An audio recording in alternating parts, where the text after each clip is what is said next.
and welcome to another of our Lent Reflections, this week on the theme of going deeper in community. We've been using the book of Acts to challenge ourselves to go deeper this season, and we continue where we left off yesterday, in chapter 2 and verse 46. There it says, "Day by day, as they spent much time together in the temple, they broke bread at home and ate their food with glad and generous hearts."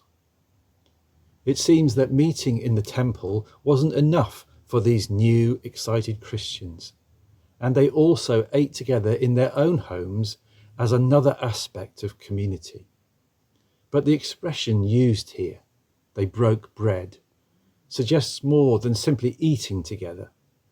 They were already obeying the command of Jesus himself to break bread and drink wine in order to remember him in his death and the victory he won there over the power of sin and death. It does sound like they were also enjoying a meal together, and there's much evidence to describe the early church as combining eating together with what we would call communion. And who could blame them, as Jesus and his disciples had done exactly that on the inaugural occasion on the night of Passover, which for the early church in Jerusalem might only have been earlier the same year. Jesus took elements of the Jewish celebration and used them to demonstrate what he was going to do. He chose the third cup of wine drank that night, the cup of redemption, to pass around his disciples, and he chose the second of 3 pieces of unleavened bread to break and distribute to them, to represent his body, which would shortly be broken for them.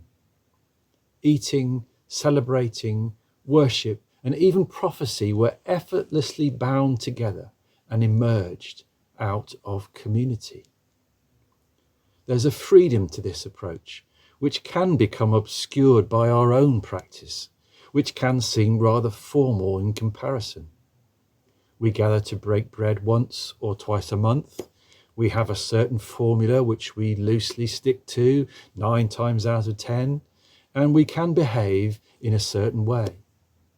I'm not saying that these things are wrong, just asking us to examine ourselves and our practice to make sure that we haven't let 20 centuries of church history steal something precious and liberating from our shared experience. Let me jump back to the Old Testament for a minute.